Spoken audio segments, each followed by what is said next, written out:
Greater Noida से खबर है, पैसे के विवाद में दो पक्षों में मारपीट हो गई। मारपीट का वीडियो वायरल है। मारपीट में कई लोगों को चोटें आई हैं। घायलों को पास के अस्पताल में एडमिट कराया गया है, इलाज चल रहा है। धनकौर कोतवाली क्षेत्र का ये मंडपा गांव है, जहां से ये वीडियो सामने आया है। बढ़ जाओ भीतर घर में जल्दी से। आजा आजा आजा आजा आजा आजा आ जाओ। तो ग्रेटर नोएडा से ये धनकौर कोतवाली लगती है, मंडपा गांव है। भीतर बढ़ जाओ, घर में भीतर बढ़ जाओ। किस तरीके से खुलेआम एक दूसरे पर हमलावर हंगामे का ये वीडियो लोग शेयर कर रहे हैं। वीडियो वायरल है। कई लोगों को चोटें आई हैं, जिन्हें अस्पताल में भर्ती कराया गया। भीतर बढ़ जाओ, भीतर बढ़ जाओ, घर में भीतर बढ़ जाओ, भीतर घर में बढ़ जाओ। चुनाव की तैयारियों को लेकर के मायावती ने एक बड़ी बैठक बुलाई है। लखनऊ बसपा ऑफिस में मायावती आज एक बड़ी बैठक करेंगी। इस बैठक में मंडल प्रभारी, जिला अध्यक्ष शामिल होंगे। विपक्षी दलों से बसपा को दूर रखने पर चर्चा हो सकती है। महान दल के बिना शर्त समर्थन देने बात पर भी चर्चा संभव है। और इन्हीं मुद्दों को लेकर के आज बड़ी बैठक बुलाई गई है। ये दूसरी मर्तबा बैठक है जहां चुनाव के मद्देनजर बसपा प्रमुख ने ये मीटिंग बुलाई है, जहां पर सभी पदाधिकारियों को बुलाया गया है, जिला अध्यक्षों को बुलाया गया है। और अंदर खाने से खबर यह है कि महान दल को बिना शर्त समर्थन देने पर आज चर्चा हो सकती है।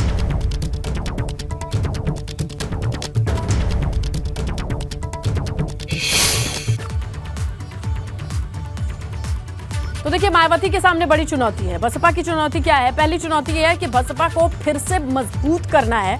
दूसरी बड़ी चुनौती, जो खोए हुए वोटर हैं या छिटक गए वोटर हैं, उन्हें एकजुट करना है।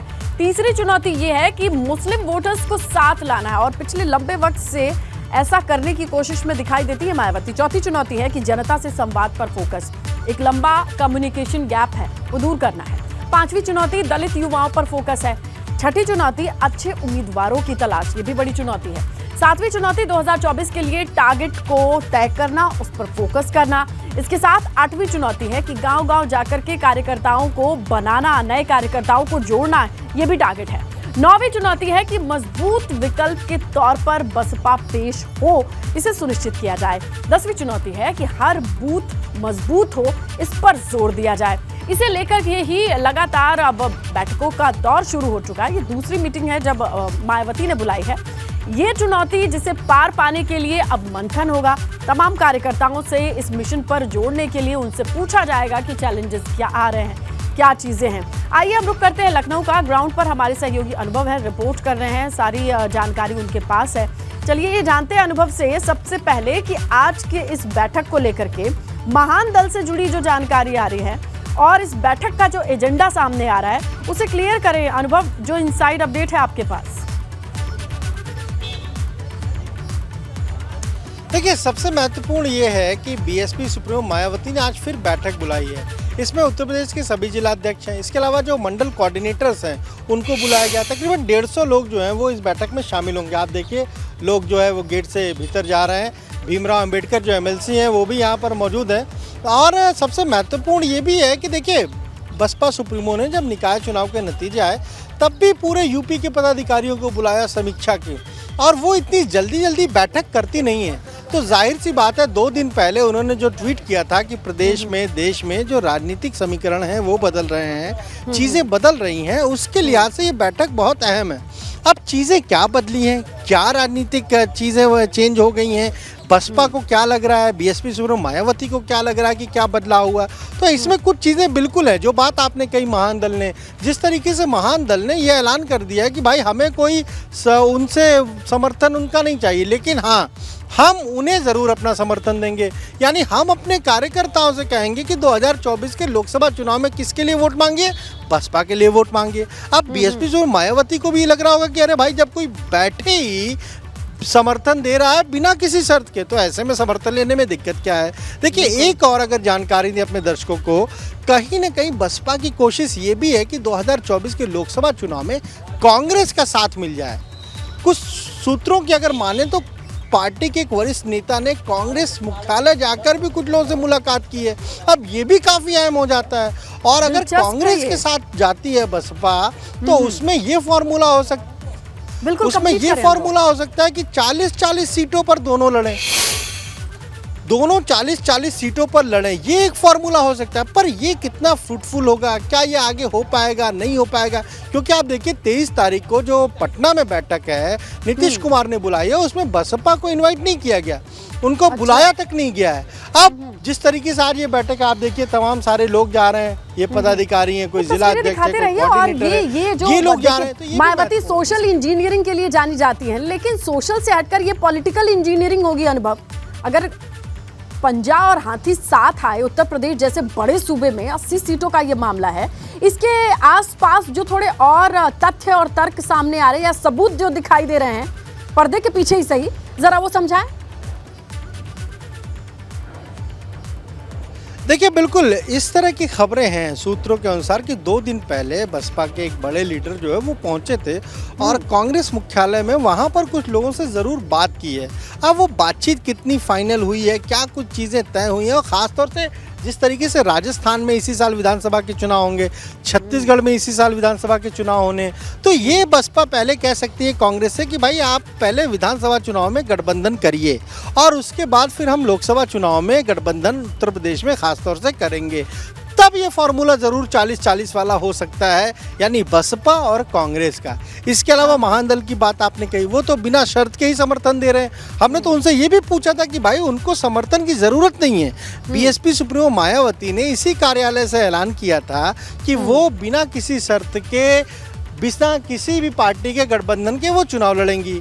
अब वो कह रहे हैं कि हम बिना शर्त उन्हें समर्थन देंगे।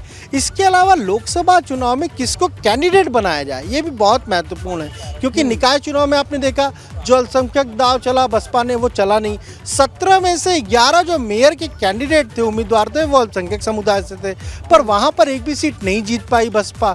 तो शायद उस रणनीति में बदलाव हो, और बसपा की तो ये रणनीति बहुत पहले से रही है कि वो लोकसभा चुनाव से पहले प्रभारी बना देती है। प्रभारी जो होते हैं उनमें ज़्यादातर लोग ही लोकसभा का चुनाव लड़ते हैं, तो शायद आज उन चीज़ों पर भी चर्चा हो। लेकिन जिला अध्यक्षों को, कोऑर्डिनेटर को जो बुलाया है, उन्हें भी अभी जानकारी नहीं है कि आज किन मुद्दों पर चर्चा होगी, क्योंकि हमने पहले भी कहा इतनी जल्दी बैठक बीएसपी सुप्रीमो मायावती बुलाती नहीं है। अभी मई में 18 मई को बैठक हुई थी, फिर उसके बाद आज ये बैठक बुलाई गई। हालांकि जो गांव चलो अभियान था उसकी भी समीक्षा आज करेंगे। जो काडर की बात है कि काडर को हमें बताना है, उसको साथ लाना, उस पर भी समीक्षा होगी।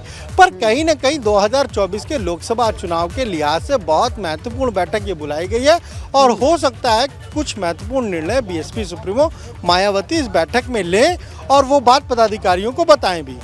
ये बहुत दिलचस्प चीजें आपने दर्शकों के सामने रखी है अनुभव, क्योंकि देखिए राष्ट्रीय पार्टी है बसपा भी, और पूरे देश में चुनाव लड़ने की कोशिश रहती है जहां जहां जनाधार है। ये आपने ठीक कहा, अगर विधानसभा में हाथ का साथ मिलता है हाथी को, तो हाथी कांग्रेस को खींचने के लिए उत्तर प्रदेश में तैयार हो सकती है, जहां कांग्रेस की हालत क्या है ये किसी से नहीं छुपी है। तो इतनी जल्दी बैठकों से वाकई उत्तर प्रदेश में सियासी सरगर्मी बढ़ी हुई है। 24 के चुनाव से पहले अखिलेश यादव तो चलिए क्लियर कट उनका मिशन दिखाई दे रहा है, वो ट्रेनिंग दे रहे हैं, लेकिन बसपा के भीतर खाने क्या चल रहे हैं ये अभी भी हम आप कयास लगा रहे हैं। कुछ पता चलेगा, कब तक पता चलेगा इस मीटिंग में क्या क्या चीजें हुई हैं? देखिए, बिल्कुल ठीक 10:30 बजे बीएसपी सुप्रीमो आ जाएंगी मायावती, और यहीं पर पार्टी कार्यालय के भीतर ही जो हॉल है वहीं पर ये बैठक शुरू हो जाएगी, और उसके बाद ये बैठक माना जा रहा है कि 1-1.5 घंटे तक चल सकती है। और उसी में देखिए बीएसपी सुप्रीमो की ओर से निर्देश दिए जाते हैं। जब भी बैठक बुलाई जाती है उनके निर्देश होते हैं पदाधिकारियों के लिए, जिला अध्यक्षों के लिए, तमाम जो लोग आते हैं उनके लिए निर्देश होते हैं। अब क्या अगला निर्देश है उनका, क्या वो कहेंगी, क्योंकि इससे पहले जब बैठक हुई तो कहा गया कि भाई गांव-गांव चलने का अभियान शुरू करना है, तो किस जिले में किस तरीके से ये पूरा अभियान जो है वो चलाया जा रहा है, इसकी भी समीक्षा करेंगी, इस पर भी बातचीत करेंगी। लेकिन कहीं ना कहीं केंद्र बिंदु में 2024 का लोकसभा चुनाव ही होगा, उसकी रणनीति होगी, उम्मीदवार कौन हो ये भी चर्चा हो सकती है। इसके अलावा क्या किसी का साथ लेना है, नहीं लेना है, अकेले जाना है, पर अपनी इस राय पर भी रखने वाली बातचीत मायावती अगर बैक टू बैक 2 बड़ी मीटिंग्स बुला रही हैं, पूरे प्रदेश से पदाधिकारियों को बुला रही हैं, बात तो कुछ है, कुछ तो पक रहा है, और वो सिर्फ जनसंपर्क अभियान तक सीमित नहीं रहने वाला है। ये कोई अलग तरीके की इंजीनियरिंग हो सकती है या कुछ और, आपसे ही इस रिपोर्ट को हम लेंगे जैसे ही कोई नई अपडेट आती है। अनुभव, शुक्रिया। ताज़ा जानकारी जो आपने दी बसपा ऑफिस के सामने हमारे सहयोगी अनुभव जिन्होंने ये जानकारी दी 10:30 बजे से ही मीटिंग शुरू होनी है। आइए बात कर ले महा जनसंपर्क अभियान की। इसी के तहत बीजेपी आज अपनी ताकत दिखाएगी। पूर्वांचल से पश्चिम तक भाजपा के कद्दावर नेताओं की रैली रखी गई है। सीएम योगी की बात करें तो वो बलिया में जनसंपर्क अभियान चलाएंगे। डिप्टी सीएम केशव प्रसाद मौर्य का आज महाराजगंज संत कबीर नगर में दौरा है, जहां वो रैली को संबोधित करेंगे। उप मुख्यमंत्री ब्रजेश पाठक की बात करें तो मिर्जापुर, उन्नाव, बांदा में उनकी रैली प्रपोज्ड है। कुल मिलाकर के सारी तैयारियां हैं। जनसंपर्क अभियान ये जो चलाया जा रहा है ये नया नहीं है। आज के दिन ये एक मिशन के तहत चलाया गया। 21 तारीख आज इसकी मियाद है। कोशिश ये है कि आज सभी चिन्हित जगहों पर जहां जहां जनसंपर्क अभियान होना था उसे पूरा कर लिया जाए, क्योंकि अब बीजेपी का प्लान है इससे भी ज्यादा डीप लेवल पर जाकर के लाभार्थियों को जोड़ना। जनसंपर्क अभियान के बाद घर घर अभियान चलाना भी है। उससे पहले आज ये रैलियों का दौर माना जा रहा है कि अपने चरम पर रहेगा। महासंपर्क अभियान से महाविजय का जो खाका कार्यालय में खींचा गया था उसे जमीन पर उतार दिया गया है। लगभग टारगेट पूरा है बीजेपी का इस रैली को करने का। जिस तरीके से जहां जहां रैलियां थीं वो की जा चुकी हैं। आज की रैलियों पर हम आपको बताते चले कि कहां कहां किसकी रैली है। मुरादाबाद में भूपेंद्र चौधरी प्रदेश अध्यक्ष की, अरुण सिंह राष्ट्रीय महामंत्री भाजपा उनकी सहारनपुर में है। ये पश्चिम का आंकड़ा, ये पश्चिम में रैलियों की डिटेल्स है। अगर बात कर लें डिप्टी सीएम ब्रजेश पाठक की, उन्नाव, बांदा, मिर्जापुर में सुरेश खन्ना रहेंगे। उन्नाव, बांदा में डिप्टी सीएम ब्रजेश पाठक रहेंगे। इनकी रैली कहां है ये देखिए। इसके अलावा बुंदेलखंड दौरे पर हैं पड़ोस के राज्य से आए और पूर्व केंद्र में मंत्री रहे रमेश पोखरियाल निशंक। इनका भी आज बांदा में रैली है। कल भी इनकी रैली थी बुंदेलखंड में, बुंदेलखंड की जिम्मेदारी दी गई है। और अब देखिए कहां कहां किसकी रैली है। संत कबीर नगर में डिप्टी सीएम केशव प्रसाद मौर्य रहेंगे। महाराजगंज में धन सिंह रावत रहेंगे। उत्तराखंड से आते हैं, कैबिनेट मंत्री हैं, उनको जिम्मेदारी दी गई है इस रैली की। तो आज इस रैली में कौन कौन कहां संबोधित करेगा देखिए। त्रिवेंद्र सिंह रावत पूर्व सीएम उत्तराखंड ये भी मौजूद रहेंगे बलिया में सीएम योगी आदित्यनाथ के साथ। तो ये आज रैलियों का खाका है। कहां कहां किसको जिम्मेदारी मिली है ये आपके सामने हमने रख दिया। तस्वीरें आएंगी, कौन किस मंच से क्या कहता है। आज पूरे दिन हलचल बनी रहने वाली है। सीएम योगी आदित्यनाथ की बात कर रहे हैं तो उनका बलिया दौरा है। बलिया में सिताब दियारा के जयप्रकाश नगर जाएंगे। देखिए यहाँ पर प्रस्तावित अस्पताल का भूमि पूजन करेंगे सीएम। महासंपर्क अभियान के तहत रैली भी करेंगे। हीट वेव से बचने की तैयारियों की समीक्षा कर सकते हैं।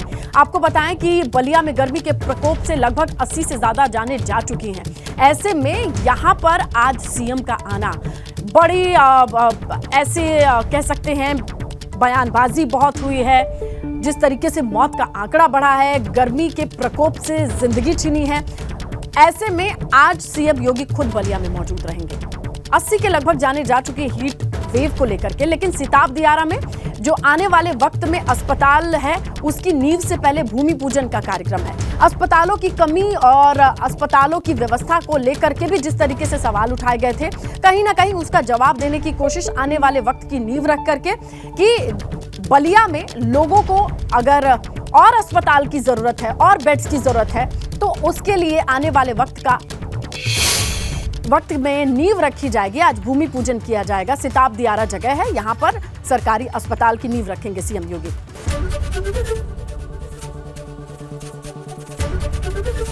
एबीपी गंगा, खबर आपकी, जुबान आपकी।